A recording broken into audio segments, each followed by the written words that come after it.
Howdy, everybody. I was originally going to do a Nintendo DS kind of memory walk down memory lane, I guess. I know I messed up. It doesn't matter. I don't have a script. But the more I thought about it, I thought, you know what? Why don't I do basically a trip down memory lane with some of my favorite handheld games that I actually still own and that I can talk about for minutes because I won't go for hours because there's one game that I could go for hours on that I won't. But for me, gaming has been a big part of my life. I'm not gonna say it's been the biggest part, but it has been a big part of who I am. And it's thanks to everybody I know. My grandparents got me a Game Boy when I was 7. They limited me an hour a day for quite a while, which was enough for me. And then eventually, they just kind of let me play. And so we're gonna just kind of go through and some of the games I have with me right here on the table that you guys obviously can't see. I'm just gonna show in my hand, and I'll just discuss it a little bit.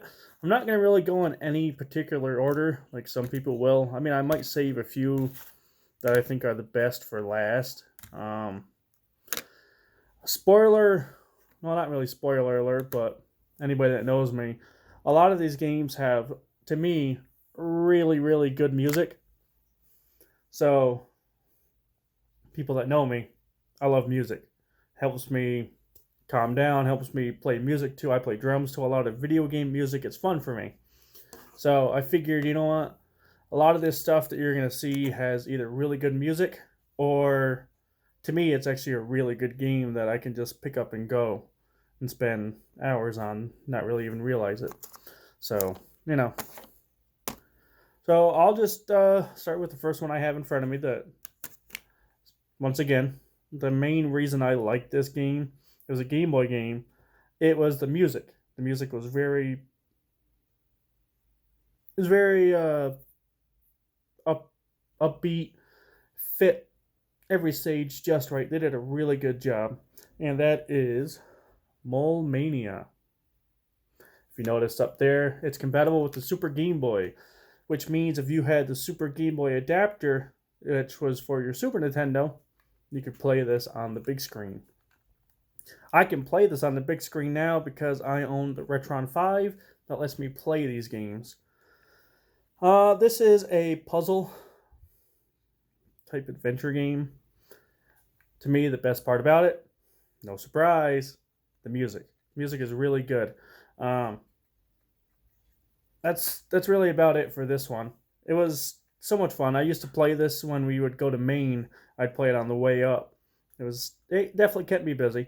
The probably fourth or fifth level, the puzzles got quite a bit challenging. You had to definitely keep track of what you were doing, and that's about it. But when you eventually beat it, it's worth it.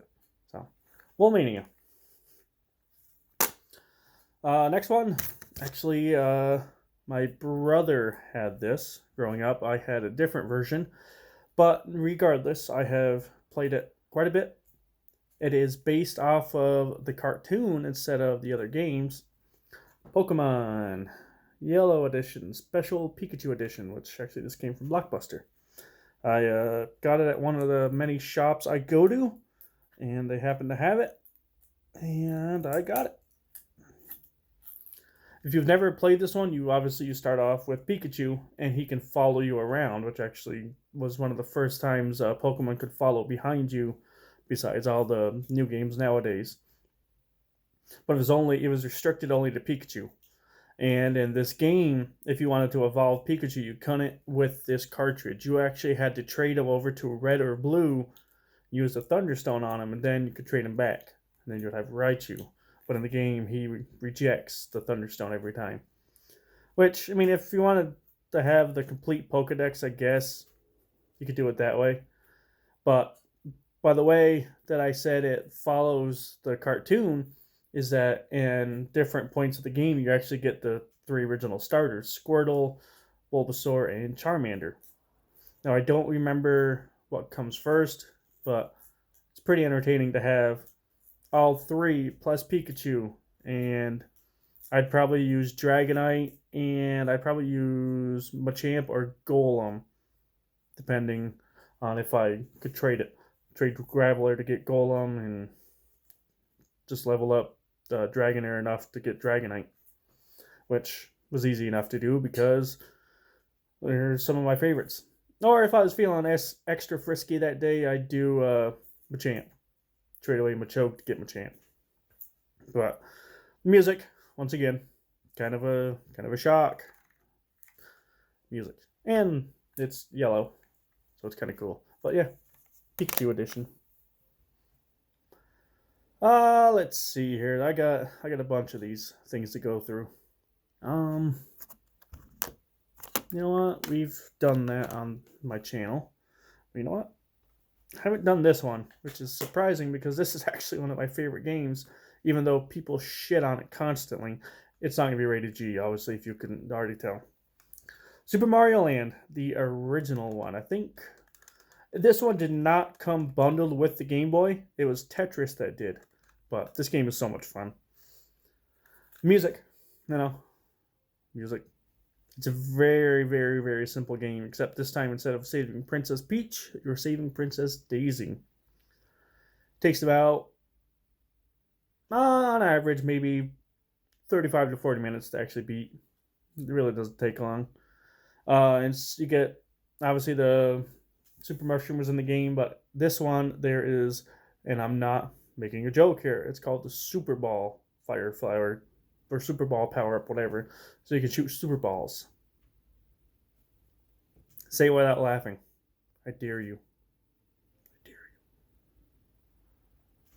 you. So yeah, Super Mario Land. I'll probably actually do a gameplay video of it here before too long, because this next one we have already done. Corey Manor and I have played this on the channel, and I think we did a lot of shit talking. And it was me that ended up beating Wario's Castle, I think, on the third try, because he said it. I'm going to quote him here. He was going to beat it on the first try, and he did not. Go back and watch it. It's funny. Super Mario Land 2, the 6 golden coins. This game was fun. It resembled Super Mario World in a very simplistic way. It gave you 6 different levels you could go to, and there was a few random levels here and there that you could go to.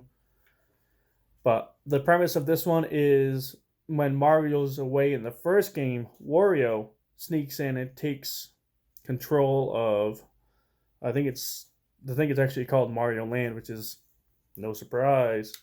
But yeah, it was definitely entertaining.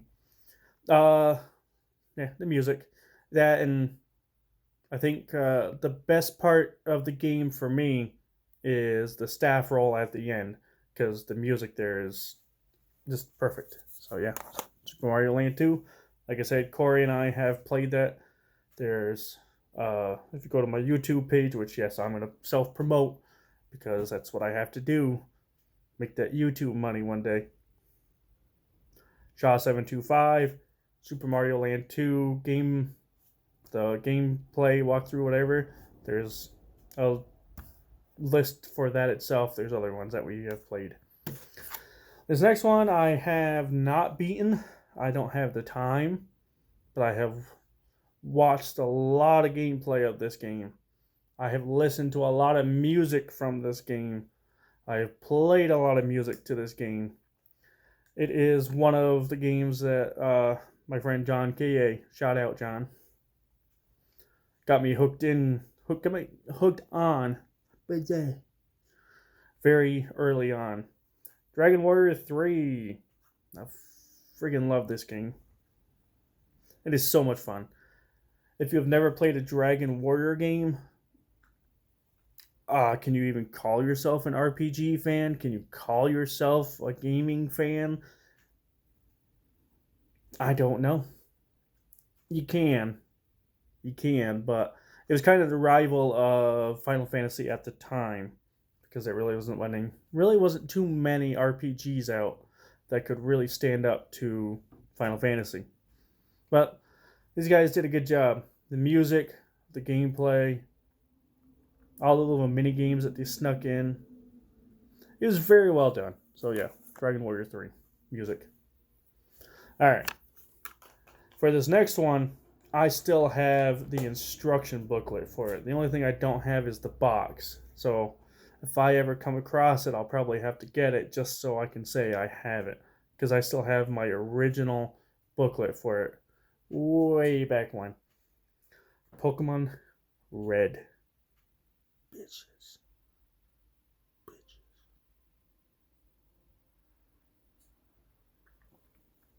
Red cartridge, Charizard.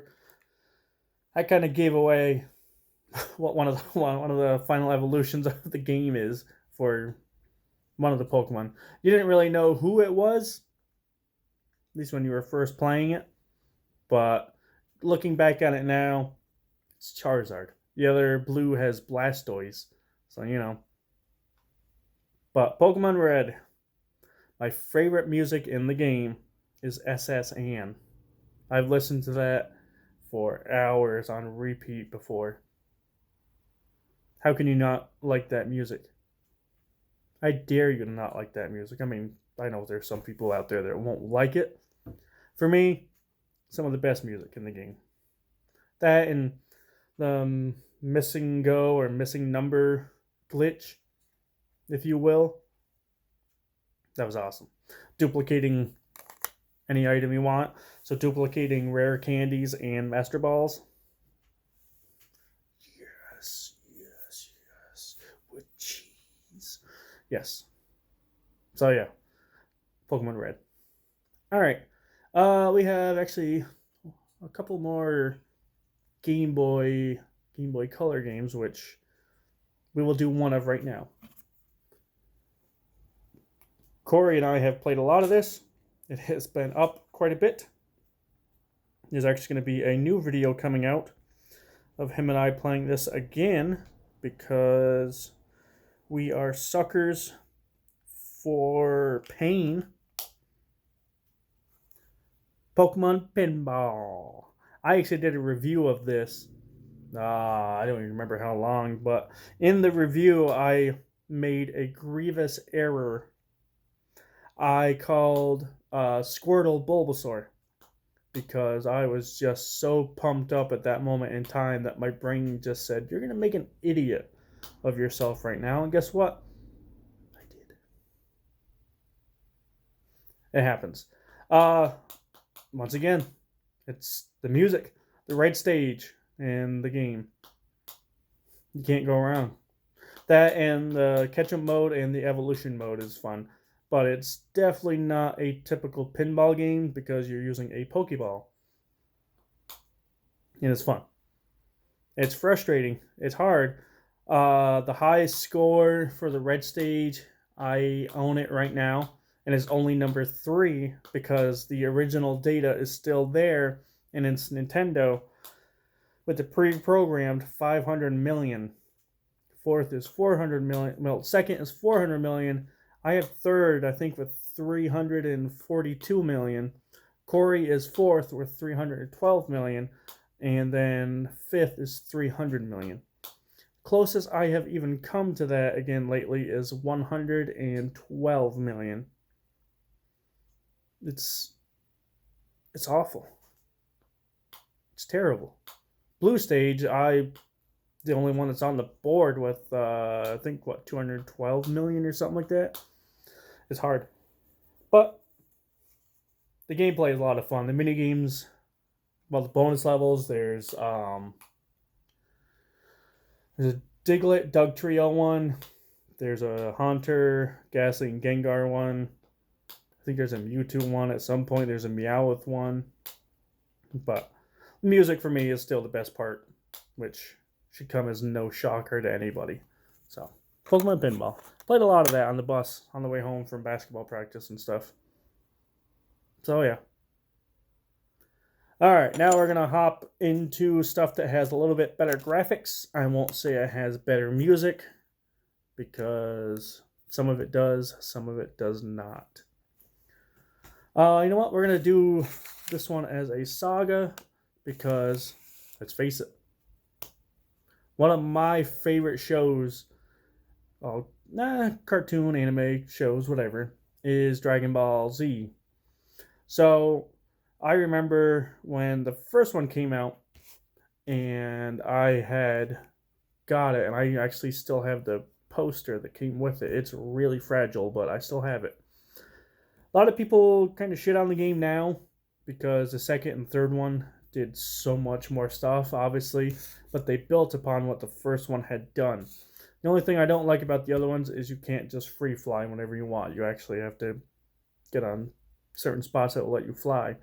But with the first one, all you had to do was press R and then you could fly. You could level up your flying ability to have 25 points of flying, and every time you moved, it took away one. But that's okay. The first one is one of my favorite games that I love to go through because it's a lot of fun. Dragon Ball Z, Legacy of Goku.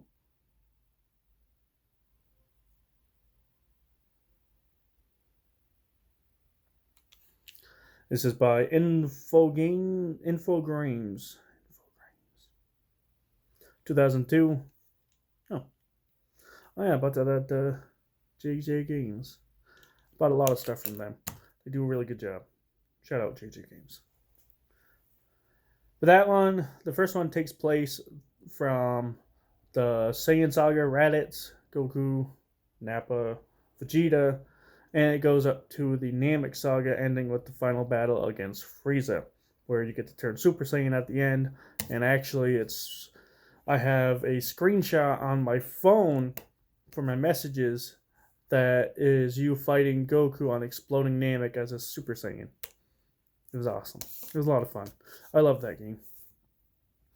It was actually kind of difficult. You actually had to basically get you had to get to the highest level, which I think was 25 or 30. And even then, fighting against Frieza and everybody was not a guaranteed victory. It was actually kind of hard. You had to basically use it. You ended up learning some strange moves from just random people, like the Solar Flare. After you help do a fetch quest, he taught you Solar Flare, and you could use that to stun your enemy and get a few hits and run. So it was basically like guerrilla warfare. You hit and run, hit and run, hit and run. But that's okay. That's what made it fun. So then the next one, I remember. I don't remember when I got it, but I remember when I got it. It was awesome because it was the same kind of basic gameplay, but there's a few more things you could do in it. And it's Dragon Ball Z Legacy of Goku 2. This one was a little bit of a shorter game, but it packed in just as much as the first one. Because instead of playing as just Goku, you played as Goku, Gohan, Piccolo, Vegeta, and Trunks. So 5 different characters. And in this one, it started off as the return of Frieza, Metal Frieza, all the way up to the Cell Saga. So you got the Android Saga in between, and I think you could fight Cooler in this game if you went to New Namek, I believe, as Piccolo? If not, it was Goku. But yeah, this one, they built upon the same kind of engine as what they had in the first one. They gave you the option to switch through characters. You had your special attacks, but this one, it gave you the option to go Super Saiyan basically at any point, depending on what character you had, obviously, because Piccolo would go Super Namek when he fought against Android 18. But it was fun. I think the level cap was 100. I think there's a bunch of collectibles in the game that you could actually unlock Hercule as a fighter, as one of the playable characters, which if you wanted 100% the game, you'd have to do it just so you could run around as Hercule beating people up, because it's Hercule. But that's what made the game fun, is you wanted to find everything, and the music actually followed pretty well for the sagas and the show and stuff. So they did a good job. And the last one, there's actually a playlist going right now that I'm going to be getting ready to finish here before too long. A game that I've beaten a few times in my life, I remember getting this for Christmas. Dragon Ball Z Boo's Fury. This one is the Majin Buu saga and Adult Gohan saga. There's a lot of stuff in this one. This one, if you've seen the show and the Majin Buu saga, you get to see Goku go Super Saiyan 3. You get to do the fusion between Gohan and Trunks, Go Tanks. And if you find all the secrets and stuff, all the Z exhibits, you can actually unlock the fusion for Gogeta. And then you can fight Janemba down in. There's two different names. There's Hell or there's HFIL, which is Home for Infinite Losers. They censored it over here in the US because it's what they do. It's what they do. But the music, once again, followed suit very well. The fights against, if I remember right, the fights against Boo are actually kind of challenging a little bit. But this one, it gives you the option to find armor.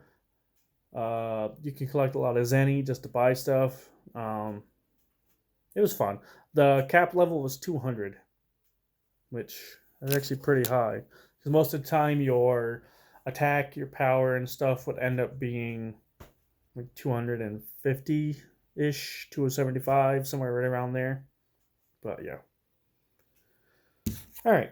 Another Game Boy Advance game. This one, actually, my friend Ron let me borrow over a weekend. And I remember in my video games monthly box one month, I ended up getting this. So there's actually a lot of. This one is one of my favorite. I have a lot of favorite games. Wow, now that I'm really thinking about it, I say that a lot, but it's true. I can just pick this one up, plop it in the old system, and boom, take off for a while. Banjo-Kazooie Grunty's Revenge. If you haven't played Banjo-Kazooie or Banjo-Tooie on the N64 and or the Xbox Live Arcade, for me personally, you gotta go and try and give those a chance. They're collectathons, but the music is so much fun to listen to, especially Mumbo's Mountain. That and the gameplay has always been spot on. It's definitely challenging because it's rare, so they make sure you have to earn everything, especially if you're going for 100% completion. But I remember in the second one, Banjo-Tooie, there was one spot in the level where you could actually change Kazooie from the bird to a dragon. That was really fun. Just because all of a sudden, instead of doing a peck attack, Kazooie would come up as a dragon and just spray fire. It wasn't so good for the long game, but it was very entertaining. And that in the first one, at one point in the game, you could actually turn yourself into a washing machine. You couldn't really do anything, but you were just able to run around as a washing machine. How can you not have fun with it? But in this one, Grunty's Revenge, it takes place, I believe, after Banjo-Tooie. So I haven't really completed it a lot. I don't really have the time. But from what I have played of it, there's just the basic Banjo-Kazooie gameplay. Just it's in a much smaller scale. It's not 3D. It's kind of 3D the way that they have some of the platforms, some of the objects in the game, the way that they made Banjo-Kazooie. So they did it very well. So that's that. All right, we'll do a couple of my DS games now, because I'm saving two of them. I have two games that I have for last. I'm just going to kind of do these rapid fire. I'll start off with this one. Harvest Moon DS. I remember buying this when I just graduated high school. I bought this, and it was quite entertaining. It played very similarly to Friends of Mineral Town on the Game Boy Advance. This one has a lot of bugs, but that's what still makes it fun for me. That is actually based off of the Valley is based off of one of my favorite Harvest Moon games of all time. It's actually, I think, in my top 10 list of games of all time. It's Harvest Moon: A Wonderful Life. John got me hooked on that game. It was so much fun. I enjoyed it. There was just so much to do, so much to explore, and just the whole game for A Wonderful Life was based along how you interacted with people. Would basically set up how your son would take over, or he would do whatever he wanted. So with Harvest Moon DS, it still takes place in Forget Me Not Valley. So there's a lot of characters that I remember from A Wonderful Life. Oh, just so much fun. But this one, the main goal was to collect all 100 sprites, and you had to save the Harvest Goddess. Because from a spell from the witch, she sent her into another dimension, and you had to collect all the sprites to save her. Obviously, farming is one of the biggest parts of the game. Animals, chickens, cows, sheep, ducks. It was a lot of fun. So, Harvest Moon DS. I love that game. I can still pick up and play. We'll go with this one next. This one is a remake of sorts from the N64 title, Diddy Kong Racing DS. They made a few tweaks in this one. They added more characters. I think they gave the option for online play. I don't really remember. But if you've never played the original on the N64, I would recommend that one personally. Just because, at least for me, it's more of a nostalgia thing. The music with the courses fits very well. The boss races were just... they were such bullshit. They really were. Rare, you guys were a bunch of dicks back then. I mean, you had to be on your A game to go against them most of the time. But that's okay. But it just made beating them that much better. And pretty much my last DS game, because after this we got what I consider the cream of the crop. There's only two, which there could probably be a lot more that I have in this list, but those two are some of my favorites. But right now, Super Mario 64 DS. I remember I got this game for Christmas along with my DS, and it's a remake of Super Mario 64. But with this one, there's a bit of a twist to it, because you can actually play as 4 different characters. You can play as Yoshi, Mario, Luigi, and Wario. And basically what happens is Mario, Luigi, and Wario all show up, and then you see Yoshi sleeping on top of the castle. A little while goes by, all of a sudden the cameraman goes up to Yoshi saying, hey, they haven't come back in a while, you might want to go check on them. So eventually when you do get into the castle, you find that they have actually been trapped inside the castle. So they've added, in the original game there's 120 stars. In this game there's 150. They added 30 stars. And basically the gameplay plays kind of just the same depending on who you're using. In later parts of the game, you can actually find, if you're, any character, you can find hats of Wario's, Luigi's, or Mario's. And if you find those hats, you take on the character, but you're still the main character. So let's say you're Mario, but you find a Luigi hat. You can play as if you're Luigi and everything that he can do, because he can run on water for a short amount of time. And if you find a power-up, you can walk through walls. So, but you're still Mario, or you're still Luigi, or you're still Wario. So it's very entertaining the way that they kind of incorporated those little changes. So that was very entertaining. That, and how can you go wrong with Mario 64? You can play the bomb battle as many times as you want, especially as everybody. It's fun. All right, now we are ready for my favorite games. There's one I'm going to save for the end, because that one is... I had this conversation with one of my friends about that one, so I'll get that next. But for the first one, Mario Tennis on the Game Boy Color. Where do I even begin? Music. Music is really good in this game. That is done by, I think, Camelot, which they also did the Mario Golf, which has a really good soundtrack as well. But for me, Mario Tennis, I remember I had played this game so much. It took me so long to beat it. So then when I finally got it again, I was just like, I don't really have the time to put in all that work for it. Because you go through, there's no one set, 2 games. If you play a set, you have to play 6 games. With this one, every one was 2 out of 3 sets. Except if you were in the championship round, then it was the best of 5. So there wasn't really like a quick play. You were committed. But the story mode was definitely the driving force of this game. Because you started off as a up and coming tennis player that went to a prestigious academy that eventually the headmaster got a basically an invitation for one person to go play the Mushroom Kingdom. So that was really cool. But yeah, for me, the music in this game is the best part about this game. It's very well done. It fits everything.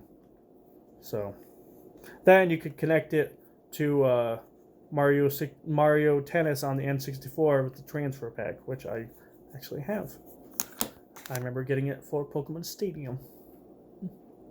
Alright. I'm excited for this because this, in my opinion, they should have stopped after this one, which I think they were going to, but then they realized they could make millions upon millions with this stuff. They did so many new things that they just didn't think of in red and blue and yellow.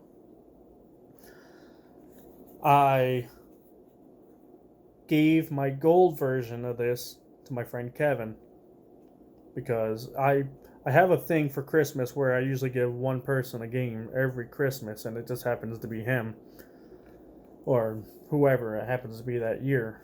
But for me, it is the best game in the series even now. I can just, the battle animations for certain moves is just really good. That and the music. Pokemon Silver with Lugia on the cover. Love this game. I don't really even know where to start with this. It was so much fun. I remember one of the first few battles I got into. Obviously, basically every game you go into, you're gonna battle a Pidgey. Pidgey is, jokingly, Corey and I like to say, it's the rarest of the rare. You know, you'll never find one, and obviously, it's the most common one. But I noticed the difference when I was in red to silver is the battle animations. It's unbelievable. That, and with this, you could actually play it on the Game Boy Color, so you had color while you're doing it. That was really cool too. I have been looking for the box for this. I remember seeing it. They were going to charge $40 just for the box. I have the manual. I have this. I would like to have the box, but right now I'm not really prepared to spend $40 on just a box. Later on down the road, maybe, just to say I have it. But for me, having the cartridge alone is enough. My favorite theme in this... Oh boy, in this game, let me think here. Probably when Team Rocket takes over the radio tower. That was kind of fun. The Pewter City, when you visited Kanto, I think, is the first one. That was cool too. Once you got done the 8 badges from this, you could travel and then face the original 8 trainers from Red. That was awesome because then you would face off against Red at the very end of the game because he was the Pokemon champion at the time. Oh man, but yeah, Lugia and Ho-Oh, or however you pronounce it, Ho-Oh, the 2 legendaries of the game. I think in Crystal there was more. They introduced the the three. I don't really know their names, but I never really got into Crystal. Silver was my jam. I guess you could say the other two are my peanut butter. Yep. But Silver is, to me, still the best game of the series. If they would have stopped at Silver, I would have been happy. I mean, X and Y were fun. Sun and Moon were okay. I'm having a decent time with Shield right now. But for me, Pokemon Red and Silver hold a very nice place in my heart. So, those were just some of my favorite games. And a lot of the games had to deal with music. I am a very big music fan. But that's just mine. Is there stuff that you guys like that maybe I should check out? Let me know. Hit me up. Until next time, everybody. Thanks for sticking around for the 36-minute mark, whatever it's going to be. I appreciate it. We'll see you folks next time. We'll see what I can come up with next. Maybe a Switch. My best Switch games or something, or my Switch collection. Who knows? Well, until then, we'll see you later, everybody. Have a good day.